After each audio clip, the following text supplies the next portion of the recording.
United States Marine Corps Force Recon training. Let's go.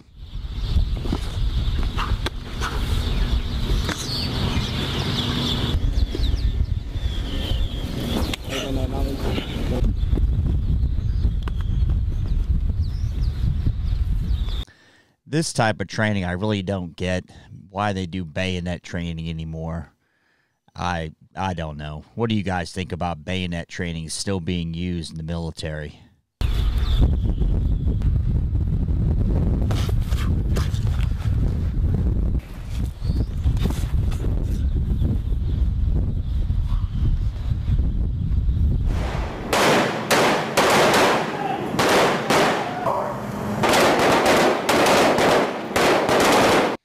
This kind of IAD training is the bread and butter of the infantry, no less force recon, so I don't find this to be anything outside the norm.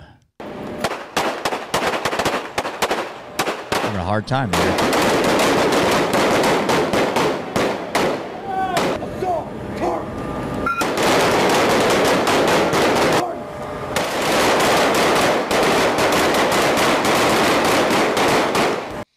You know, a big thing here with these SF units, let's talk about Marsoc, for example, which was originally Force Recon, became Marsoc when it was formed in 2005. The budgetary differences. So they get more time training, get more time in schools. They just get more money, which makes a big difference in their training. I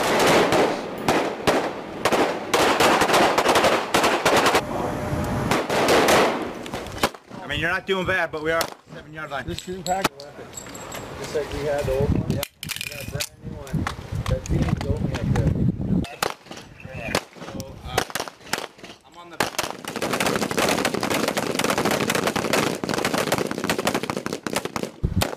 3, 2, 4.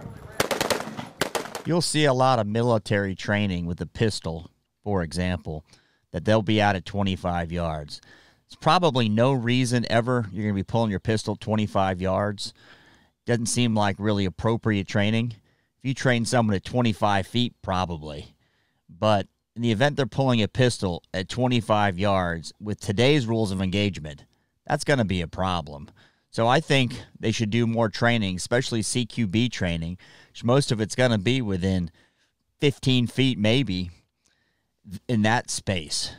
In this training, they show them way out. It looks like about 25 yards with the pistol, the M4. I don't really think that's going to be the best for close quarter stuff. 2.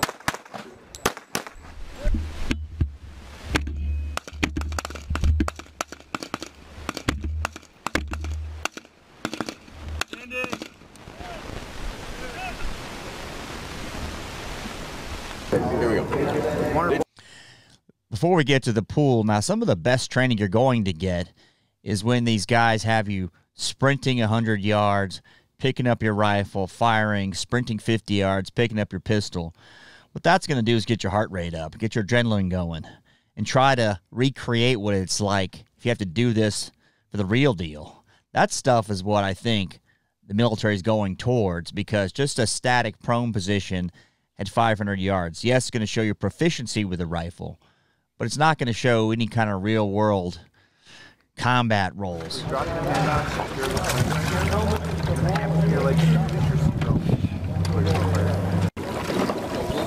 Standing.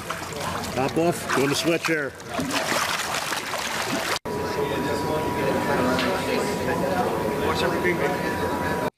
Met a lot of guys that say they want to be in recon, or how do they get it, even when I was in.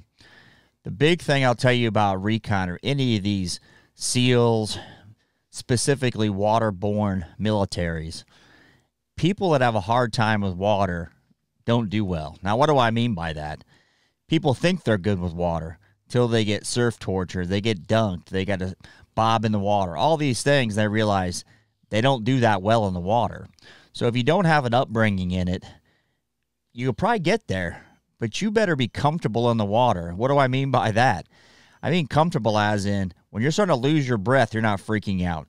You don't get water running up your nose when you flip over. You don't have to hold your nose like an old lady jumping in the pool. That stuff matters because you can't fix some of that. It's in your head. It's not like you can build up to it. You can build up endurance for swimming, but you can't build up being naturally freaked out of water.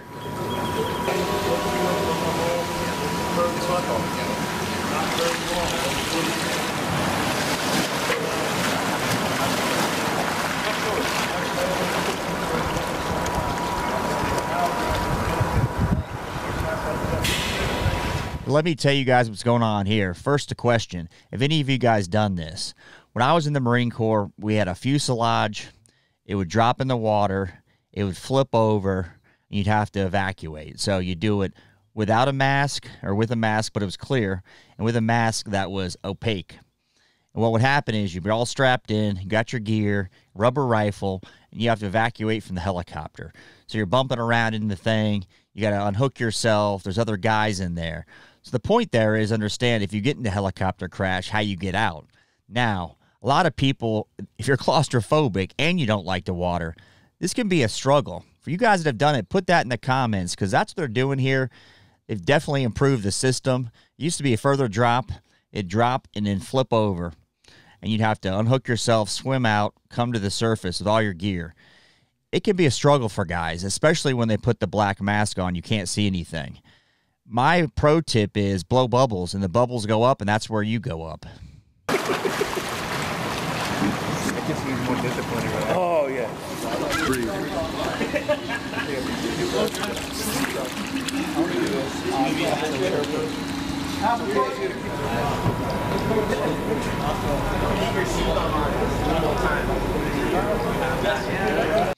I don't think this type of training is going to get most guys.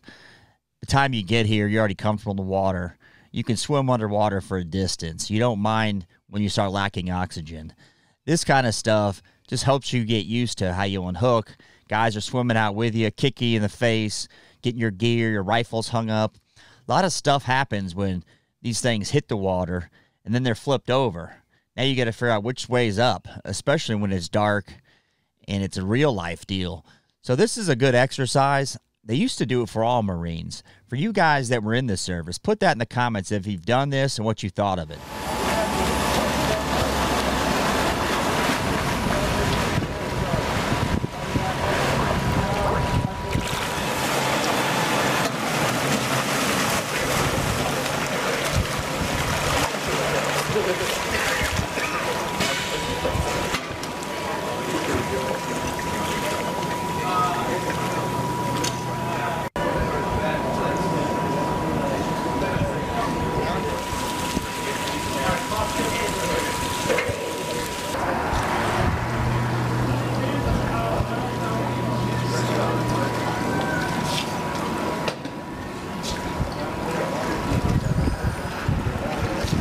Now, these guys are doing it. They don't have a rifle.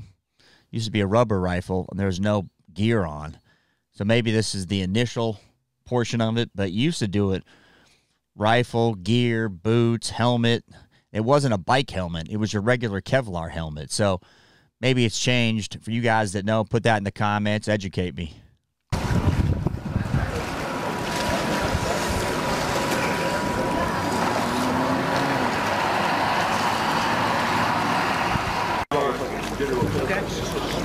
Now here they go with the rifles. Another thing about this, they should do it with body armor on. Should be a full kit. Now, you can work your way up to that, but if you're going to do it right. Maybe you start with nothing, then get the full kit on and realize it's a pain in the ass to get out of these things. God forbid you ever crash land in the water.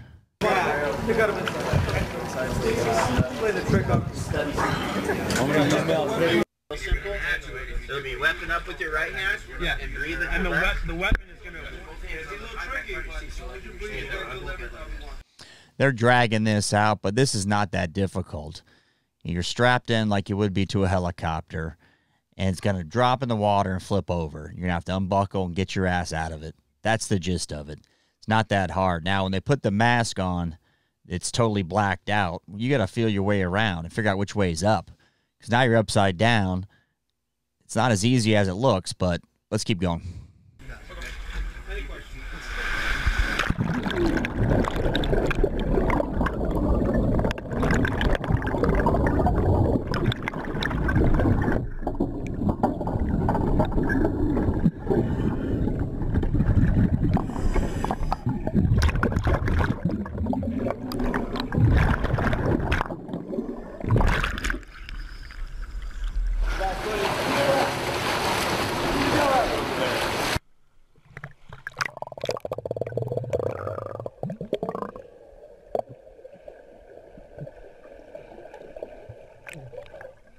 Get your victim's head out of the water. Here's where a lot of guys fall apart, and I'll tell you why. Some guys do sink. Not everybody floats well, so now all of a sudden they're fighting an uphill battle already. In this case, they're bringing a rifle. They don't have a full kit on. I don't think they have boots on, but what they're doing is they're toting a victim along. And what happens, right? You got a victim, somebody injured. They tend to be grabbing onto you and not helping you swim. And that's not an easy task when someone's already freaked out. They're grabbing onto you for dear life, and you got to swim. So that's the point of this training. Lean your head back and extend. This will be the problem. Can't swim. All right, buddy, I'm coming to get you.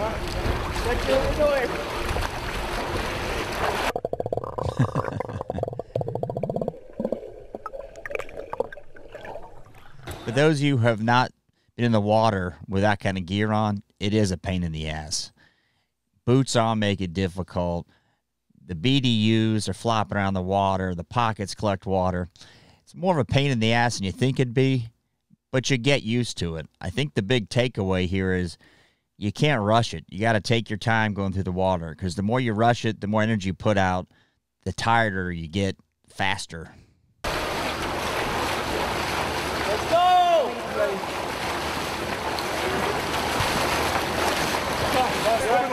I'm coming to get you.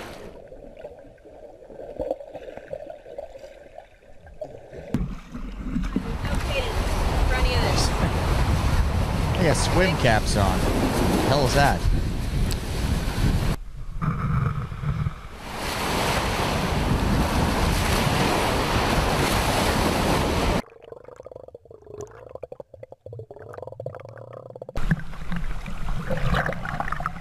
Those long swims in the ocean for guys that have never been in the ocean are a real struggle, right? You got current, you got waves.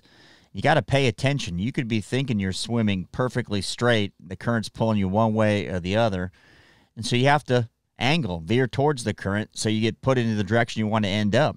It can be a project for a lot of people because they're good in the pool. And all of a sudden they get in the ocean and there's waves and the current shifts. It's a struggle sometimes where people aren't used to it. So if you're thinking about doing this kind of job, try to get into the ocean, figure out how it differs, because it's a significant difference from a pool. Ready,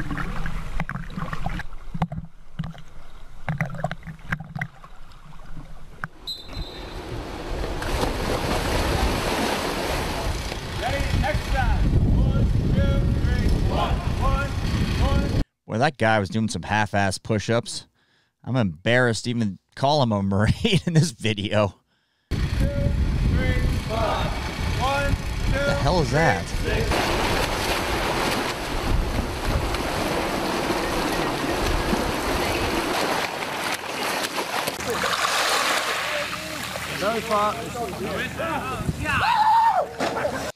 There's definitely a technique to swimming effectively and efficiently. And I would say if you can get the technique down, it's going to save a lot of energy, which when you run out of energy in the water, you can't just sit down or slow down. You start sinking. And that's when people freak out. So if you're thinking about doing this, it helps to have a technique, and not swimmer body technique, but slow, steady wins the race. Got a lot of guys will burn out quick, and next thing you know, they start freaking out because they're out of energy.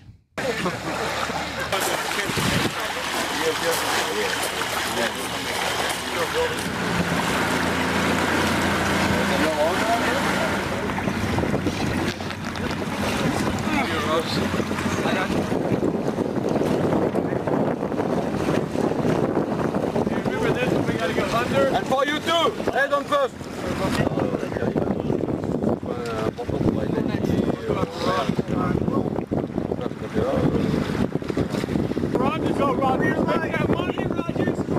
Now, none of this stuff's particularly hard on land, right? You throw in water. What does that do? The fatigue of having to tread water at the time. And so you get tired. And that's when people have a problem with the water. It's not they don't have physical endurance. They just get tired and then they freak out because there's no break in the water. You can't stop and rest. You're always doing something when you're treading water. So that's the point of all these things is these guys have to be totally comfortable with water. And when they are spent, know how to deal with it. Good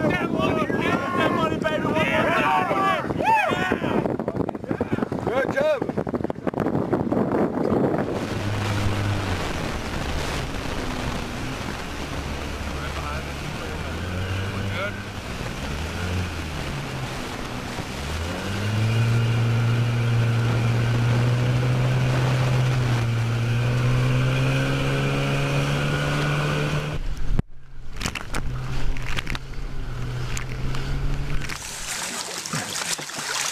All right, hop out close security. Go, quickly. Come on, Gail. Doing good. Let's go, Gail. Get the out of there. This looks like Okinawa. You guys ever done jungle training? A lot of people hate this, in particular because you're constantly wet and chafing. Bugs are like the size of a fly, the mosquitoes. Everything's rusting, but a good time. Get out of there. Use your rifle. Push. Rifle. Push it up. Hey. Beneficial for you guys. What are you getting out of it? Different environments. It's actually, last time we trained up was in a mountainous environment up in Bridgeport. It's really cold. Hurry up! Like getting thrown in the jungle, completely different. Getting us used to different things. Hurry up! Now, is this supposed to benefit you in the future? I mean, there's no jungles in Afghanistan. What do you guys get out of this? We train, fight. Why is that important? So there's war in the Middle East, the desert, mountains in particular in Afghanistan. You may have a takeaway here that gets you over a hump mentally by something that goes on that you hate. And to get you over that little hump. So all this training, whether it's mountains and it's cold, the jungles in Okinawa, or in the desert in Iraq, or the mountains of Afghanistan, all those little training exercises kind of toughen up your mind, build a little scar tissue, or like build the muscle when you're working out.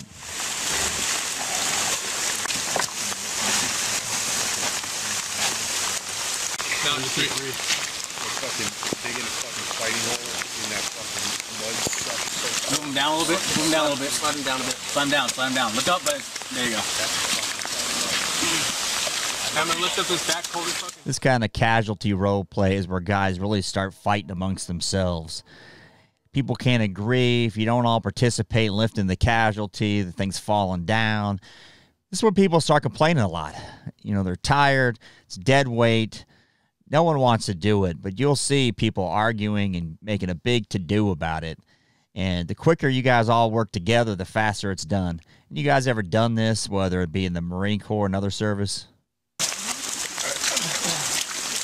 That's good? Yeah. Who is that on the stretcher there? Cornejo. Yeah.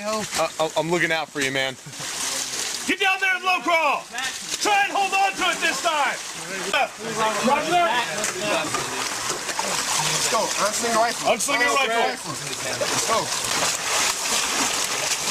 What do you write? Hey, cover and concealment, Marine. Usually what makes these exercises or this type of thing tough is by the time you get there, you're already spent. So now you're climbing over shit. You have to use your brain. Like, you're not going to go over the wall with your rifle in the sling on your shoulder. Why? Because it's going to get hung up on something. Hung up behind you. It's going to be a freaking mess. So, yeah, got to have access to it. People tend to forget basic stuff because it is training. They don't fear for their life, but that's the point of this deal. If you are out of the obstacles, get in the jungle. Go there. Keep it going. Hey, get someone up front. I got you. Up front. I got it. 2, 3. Got it. Copy. Let's go. Pass it. You got it? Yeah. The bottle. Where the complexity comes into those casualty exercises, not only do you have the casualty, their weapon, their gear, all that's coming. So someone's got to tote that stuff. You want to get the casualty out first, but then what about the nods? What about whatever else the person was carrying? Can't leave anything there for the enemy. Van Dyke, keep your security. 20, 21, 22. A little bit, right behind that bush. Going behind you. You take point. On this left side. The hope here is they don't have to talk at some point, right? They're talking in a jungle in English. That's not going to go well. So in these training activities, you want to just get where it's smooth. Whoever's on point's on point. Whoever's on rear security gets it. You already figured that out before you go, because all this talking is not going to work.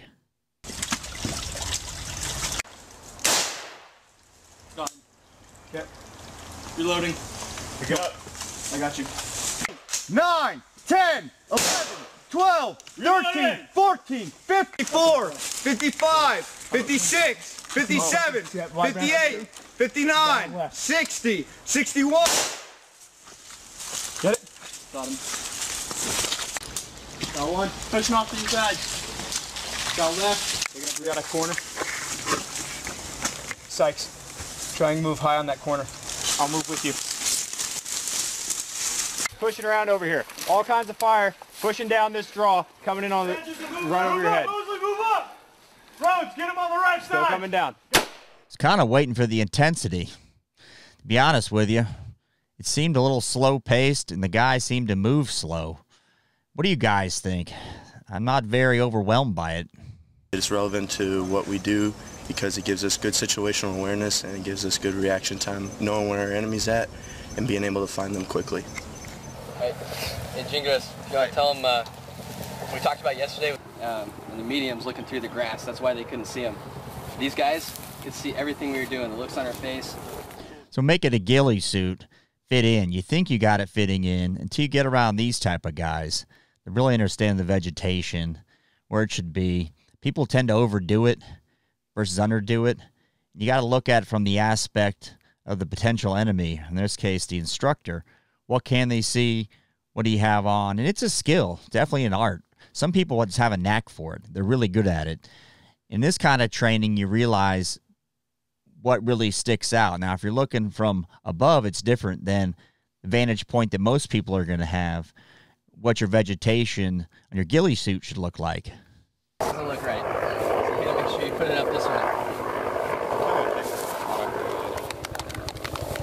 I'm like clapping for it. What the It hell starts is this? like this, but one thing really important is right here, this 550 cord that we tie on. You can haphazardly throwing it on you. Yeah. Since I tried to put it upside down a couple times and just Getting your ghillie suit squared away, like I said, is an acquired skill. Now, some people, like when you're a kid, are good at hide and seek. Some people are naturally better at this. Some people are just terrible. Patience is key. You got to move slow. So if you got your ghillie suit geared up, how you get there on the stalk, you got to take your time and do some planning in advance. You can't just say, I'm at point A, I got to get to point B, I'm going to go straight. You got to look at the terrain, figure out what's going to make the most sense from the vantage point of your enemy.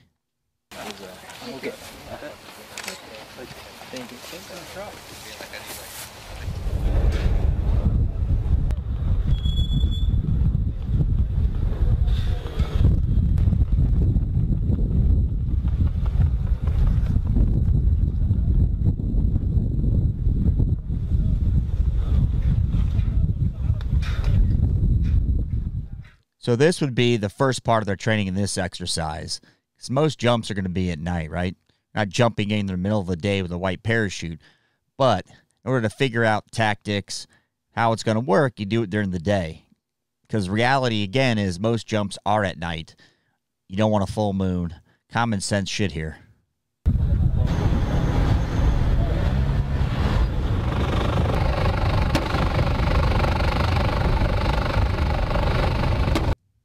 Just half set off. Dowie, half set left. Roger. Stay down, get down. Be ready to move. Hold up and down. 3 actual, 3. You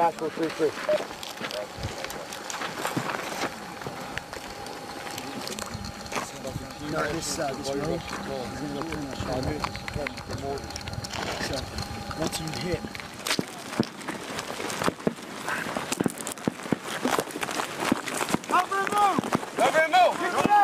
So most of the tactics are going to be the same, whether it's jungle, desert, or mountains. Now, how you get there is the difference, right? These guys are wide in the open. There's not much terrain features. They got to stay on line. They're talking about covered and moving. Well, there's no cover, so I guess you could get down in a prone position, right? Cover the guy, and then he gets the prone. The next guy, they leapfrog along the way to their end target.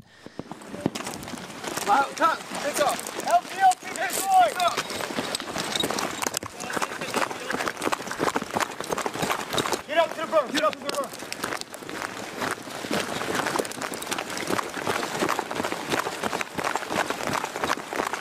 The best way to describe this, it's like plays in a football game. So the more you do the plays, the more it's just second nature. Same here.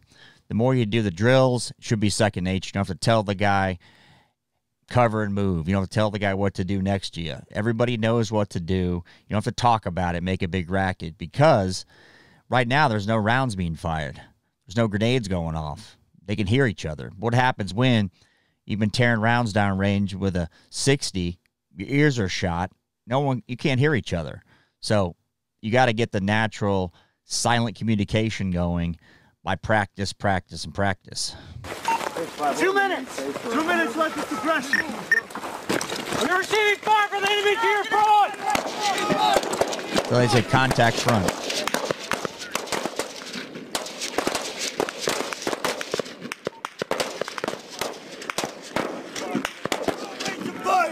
You're receiving effective fire. It's a question for you guys. So they're all on the line going forward. They got contact front. Everybody gets down, starts firing away. You got contact right. Everybody's on line. Then what, right? So all these things, contact left. So if you're all on one line, you can't all turn and start shooting that way. That's not going to work. That's where these training things come into play. Put in the comments what you guys do. Contact front, everybody's on a line, then contact right. Now, most of our battles the last 2 decades have been urban. Totally different deal again. They got building structure involved. You don't know where your buddies are. So the communication totally changes. You can't see each other. But in this drill, let me know in the comments what you think there.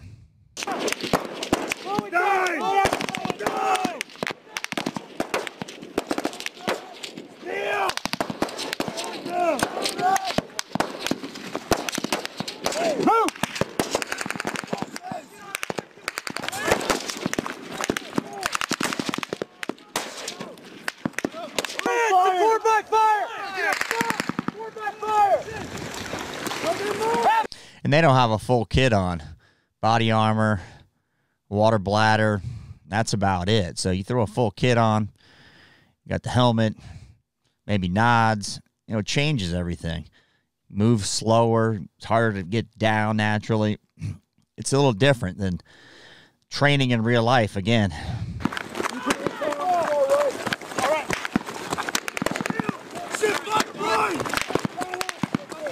I'll show you.